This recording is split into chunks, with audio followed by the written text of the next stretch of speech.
முதல்ல ஒரு நல்ல மனைவி, அப்புறம் ஒரு வீடு, அப்புறம் ஒரு கார். இதுதானே வேணும். இது மூணுமே அமையும். இப்ப உங்களுக்கு வருமானங்கள் கூட போகுது, கடன் தீரப்போகுது. 7.5 சனியில தான் லைஃப்ல வந்து எஸ்டாப்ளிஷ் ஆகணும். தொழில்ல இது வரைக்கும் கடனா இருந்துட்டு போச்சு. அந்த கடன் தீரும். அதே நேரத்தில் உங்களுக்கு வர வேண்டிய பாக்கிகள் வந்து சேரும். அவஸ்தானத்துக்கு இருக்கும்போது அதிர்ஷ்டங்கள் வரும், மன நிம்மதி வரும். ஒரு அளவான வீடு, ஒரு அம்சமான வீடு எனக்கு கிடைக்குமா? தாராளமாக. என் அன்பு ஆன்மீகம் டாக்ஸ் நேயர்கள் அனைவருக்கும் என் அன்பு வணக்கங்கள். சனி வக்ரன், சனி பெயர்ச்சி வேற, சனி வக்ரன் வேற. ஒரு வீட்டை விட்டு ஒரு வீட்டுக்கு போறது பெயர்ச்சி.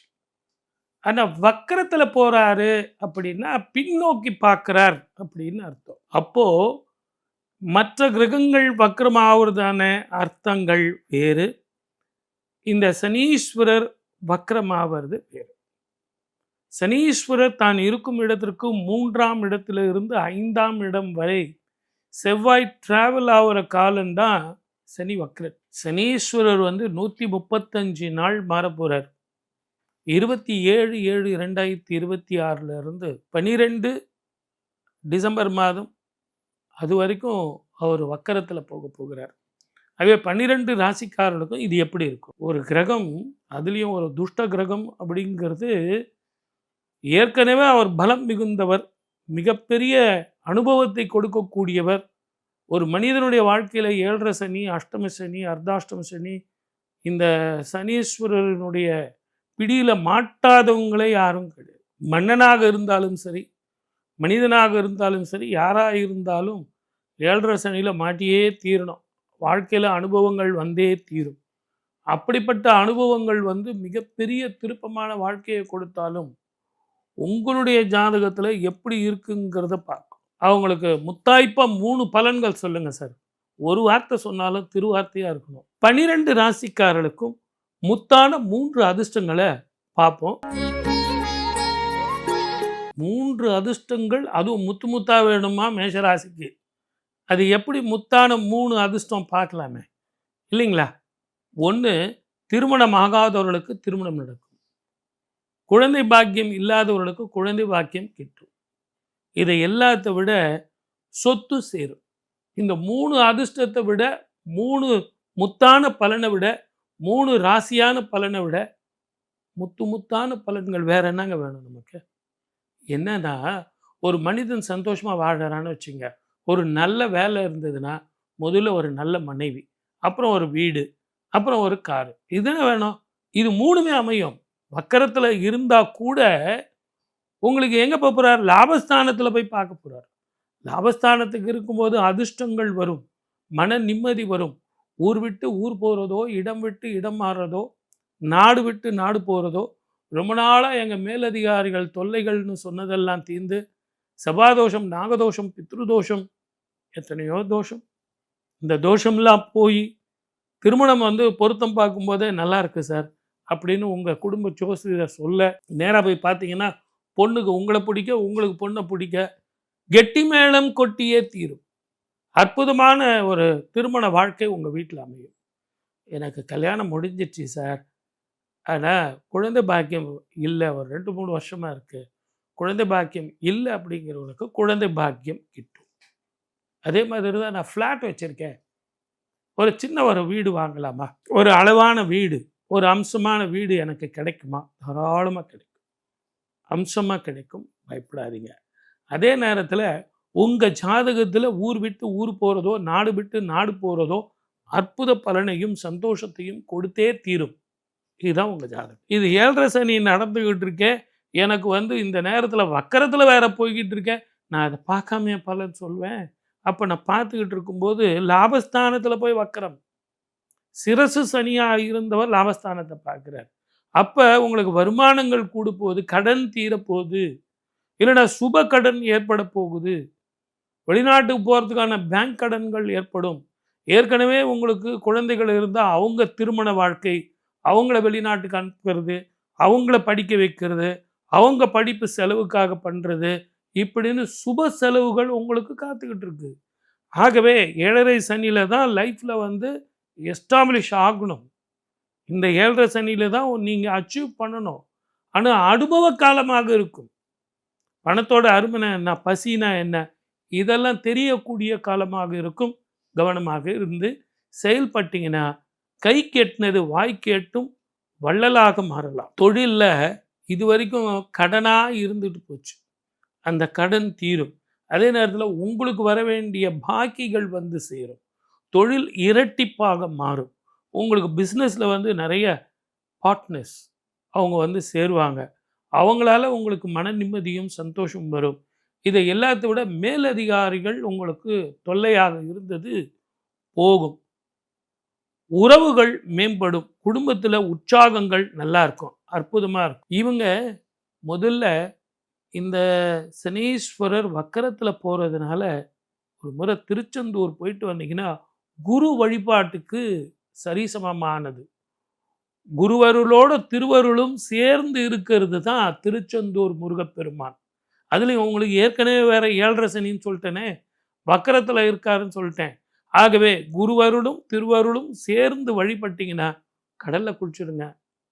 நாழி கிணறுல குளிச்சிருங்க. சண்மதி அப்படின்னு சொல்லக்கூடிய சண்முகனை போய் வழிபடுங்க. இவங்கள வழிபடும்போது இந்த கிரகங்களுடைய தாக்கங்கள் போகும். உங்களால முடிஞ்ச வரைக்கும் கடற்கரையில எவ்வளவு தானம் செய்ய முடியுமோ தானம் செய்யுங்க. நல்ல பலன் கிடைக்கும். மற்ற கிரகங்கள் வக்ரம் ஆவறதான அர்த்தங்கள் வேறு. இந்த சனீஸ்வரர் வக்ரம் ஆவது வேறு. சனீஸ்வரர் தான் இருக்கும் இடத்திற்கு 3ஆம் இடத்தில இருந்து 5ஆம் இடம் வரை செவ்வாய் டிராவல் ஆகுற காலம்தான் சனி வக்ரன். ஆக 135 நாள் ஓரளவுக்கு அவர் வந்து வக்கரத்தில் இருக்க போகிறார். கடகத்துக்கெல்லாம் பார்த்தீங்கன்னா ஒரு அஷ்டம சனியில் இருந்து விலகி போய் மிகப்பெரிய தெளிவான வாழ்க்கையை கொடுத்தார். குரு பார்க்குறார் அப்படின்லாம் இருந்தது. இப்போ என்னடான்னா இவருக்கு வந்து மறுபடியும் அஷ்டமத்தில் வந்துருமா அப்படிங்கிறது தான் கேள்வி. ஆனால் இவங்க உங்கள் ஜாதகத்தில் இப்போ என்ன மகாதிசை நடந்துக்கிட்டு இருக்கு, அது உங்களுக்கு சாதகமா பாதகமா? உங்கள் ஜாதகத்தில் என்னதான் அஷ்டம சனியோ, அர்த்தாஷ்டம சனியோ, கண்ட சனியோ, அஷ்டம சனியோ இருந்தாலும் உங்களுக்கு அது நல்லா இருக்குமா?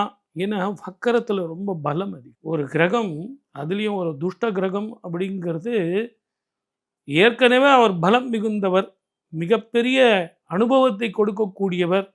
ஒரு மனிதனுடைய வாழ்க்கையில் 7.5 சனி, அஷ்டம சனி, அர்த்தாஷ்டம சனி, இந்த சனீஸ்வரனுடைய பிடியில் மாட்டாதவங்களே யாரும் கிடையாது. மன்னனாக இருந்தாலும் சரி, மனிதனாக இருந்தாலும் சரி, யாராக இருந்தாலும் 7.5 சனியில் மாட்டியே தீரணும். வாழ்க்கையில் அனுபவங்கள் வந்தே தீரும். அப்படிப்பட்ட அனுபவங்கள் வந்து மிகப்பெரிய திருப்பமான வாழ்க்கையை கொடுத்தாலும் உங்களுடைய ஜாதகத்தில் எப்படி இருக்குங்கிறத பார்க்கணும். ஆகவே மிக ஜாக்கிரதையாக இருக்கணும். உங்களுக்கு இந்த வக்ரன் அப்படின்போது 135 நாள் சனி செவ்வாய் பார்வை, சனி செவ்வாயினுடைய சேர்க்கை இதையெல்லாம் இருக்கும். அந்த மாதிரி காலத்தில் பயணத்தில் கவனமாக இருக்கணும். இரவு பயணம், அதே நேரத்தில் நெடுந்தூர பயணம். நான் ஸ்கூட்டரில் 2 பேர் போகிறேன், 3 பேர் போகிறேன். அதே மாதிரி எலக்ட்ரிசிட்டி, நீரினால், இயற்கை அழிவுகளால், நெருப்பினால். நான் கூட போட்டில் போகும்போது பார்த்து போங்க. எங்கேயாவது டூர் கீர் போனீங்கன்னா நெருப்பினால், நீரினால் பிரச்சனைகள் வரும், கவனமாக போங்க அப்படின்லாம் நான் நிறைய என்னுடைய ப்ரிடிக்ஷனில் சொல்லியிருக்கேன் பாருங்க. புத்தாண்டு பலன், தமிழ் புத்தாண்டு பலன், சனிப்பெயர்ச்சி, குரு பெயர்ச்சி இதெல்லாம் நம்ம சொல்லியிருக்கோம் பாருங்கள். நீரினால், நெருப்பினால், இயற்கை அழிவுகளால் இந்த பிரச்சனைகள்லாம் வரும்னு சொன்னதுக்கு தகுந்த மாதிரி போர் பதட்டமும் இருக்கும் சொல்லியிருக்கோம். மத கலவரங்கள் வரும், இனக்கலவரங்கள் வரும், அதே மாதிரி இன்ஃபெக்ஷனும் வரும் அப்படின்னு நம்ம நவம்பரில் இருந்தே சொல்லிட்டு வரோம். ஆகவே இந்த காலகட்டத்தில் மிக கவனமாக 12 ராசிக்காரர்களும் இருக்க வேண்டியது தான். ஆனால் நாடு விட்டு நாடு போகிறவங்க, ஊர் விட்டு ஊர் போகிறவங்க, இவங்களுக்கு வக்ரன் அந்த அளவுக்கு வேலை செய்யாது. என்ன காரணம் அப்படின்னு கேட்டிங்கன்னா, கடல் கடந்து போகிறதுனால அந்த சனீஸ்வருடைய தாக்கம் கம்மியாக இருக்கும். ரொம்ப அதிகமான பிரச்சனை வேலையில், தொழிலில், வருமானத்தில், திருமண வாழ்க்கையில், உடல் ஆரோக்கியத்தில் அப்படிங்கிறவங்க சனீஸ்வரனுக்கு பிரீத்தியான எள் தீபம், திருநள்ளாருக்கு போயிட்டு வர்றது, சனிக்கிழமை தோறும் சனீஸ்வரர் கோயிலுக்கு போயிட்டு எள் சாதம் படைச்சி நைவேத்தியம் பண்ணி எல்லாருக்கும் நீங்கள் கொடுத்துட்டு வர்றது அப்படின்னு நிறைய நீங்கள் தானங்கள் செய்யலாம். இந்த தானங்கள் அப்படிங்கிறது சனீஸ்வரருக்கு ரொம்ப ரொம்ப பிடிக்கும். படிக்கிற குழந்தைகளுக்கு வந்து நீங்கள் பேனா, பென்சிலு, புக்ஸ் வாங்கி கொடுக்கறது அதெல்லாம் செஞ்சீங்கன்னா அவருக்கு நல்லாயிருக்கும். உடல் ஊனமுற்றவர்களுக்கு தானம் செஞ்சால் ரொம்ப நல்லாயிருக்கும். இந்த சனியின் வக்ரன் வந்து உங்களுக்கு பாடா படுத்துறது முதல்ல போகும். மனோ நிம்மதியும் தைரியம் வரும். வேலை செய்கிற இடத்துல முடிஞ்ச வரைக்கும் வாயை கட்டி போங்க. வியாபாரத்தில் எக்ஸ்பென்ஷனுங்கிறத விட்டுட்டு இருக்கிறத முதல்ல பார்த்துட்டு போங்க. புதிய உறவுகள், புதிய பயணங்களில் மிக கவனமாக இருங்க. வெளிநாட்டில் வேலை செய்கிறவங்க இருக்கிற வேலையிலேயே இந்த 135 நாள் தொடர்ந்து போங்க. அதுக்கப்புறம் வந்து உங்களுக்கு ஒரு இன்டர்வியூவோ அல்லது இடமாற்றமோ, ட்ரான்ஸ்ஃபரோ நிச்சயமாக வரும். அந்த மாதிரி நீங்கள் போனீங்கன்னா நல்லாயிருக்கும். வேறு எவ்வளவோ நான் இன்னும் சொல்லிக்கிட்டே போகலாம். ஆனால் இதெல்லாம் பொது பலன் தான். ஒரு இன்ஸ்டன்ட் ஃபுட்டு மாதிரி உங்களுக்கு நாங்கள் கொடுக்குறோம். ஏன்னா உங்கள் ஜாதகத்தில் சனி யோகக்காரகனா அள்ளி கொடுப்பாரா, கிள்ளி கொடுப்பாரா அப்படிங்கிறதுல நம்ம பார்க்கணும். அப்படி பார்க்கும்போது அந்த ஜாதகத்தினுடைய பலன்கள் மாறும். ஆகவே எது எப்படி இருந்தாலும் சனீஸ்வரர் ஒரு அனுபவ காலம், அனுபவத்தை கொடுப்பார். ஒரு ட்ரெய்னிங் பீரியட். அந்த அனுபவம் ட்ரெய்னிங் முடிஞ்ச பிறகு ஒரு நல்ல பொசிஷனையும் நல்ல வாழ்க்கையும் கொடுப்பார் அப்படிங்கிறது தான் தீர்க்கமான உண்மை. கவலைப்படாதீங்க. எது எப்படி இருந்தாலும் என் தாய் கன்றோ தினம் தினம் என் கவலை அப்படிங்கிற மாதிரி நீங்கள் குலதெய்வ வழிபாடும் பித்திருக்களுக்கு தர்ப்பணமும் கொடுத்துட்டு வந்தீங்கன்னா மலை போல வர பிரச்சனைகள் பனி போல மாறும். வாழ்க வளமுடன். All the best.